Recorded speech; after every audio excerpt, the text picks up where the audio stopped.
Happy Friday. Brian Manning here with the weekly update. Let's see what we got going on this week. So, Monday, we're just seeing general widespread inflation everywhere. If you look across the world right now, in some countries, the cost of food is up 40%. So, you're just seeing a tremendous amount of inflation, especially in the food industry around the world.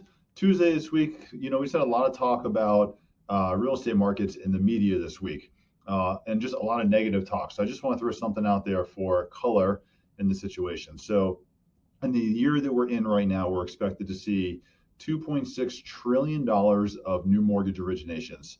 So and if you look at the last 10 years, actually last 13 years of mortgage originations, that's still in the top three, and the top two being last year and the prior year. But in those years of mortgage originations, you had a tremendous amount of refinance volume that took place as well.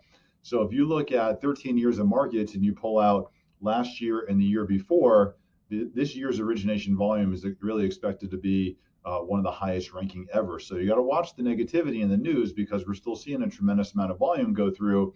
And if we do get the 2.6 trillion of origination volume this year, it's still going to be one of the best years ever in the purchase market. So you got to be careful with the negative media there. Also on Tuesday this week, we got PPI. So PPI stands for the Producer Price Index. This is a measurement of inflation on a wholesale level. We really look at the core rate because the core rate of inflation strips out volatile items such as food and energy. So core rate on a month-over-month basis was up 1%, and on a year-over-year basis up 9%. Again, all this inflation data coming in just really feeding the Federal Reserve, likely to see a 0.5% rate hike here in May.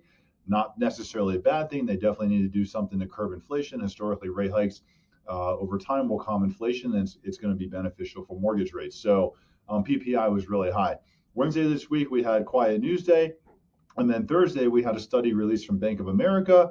Bank of America, largest bank in the United States, carries a half to a third of all banking customers.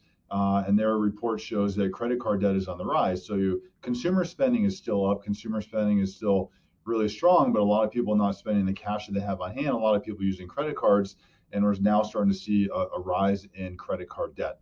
We also got the cash freight shipping index.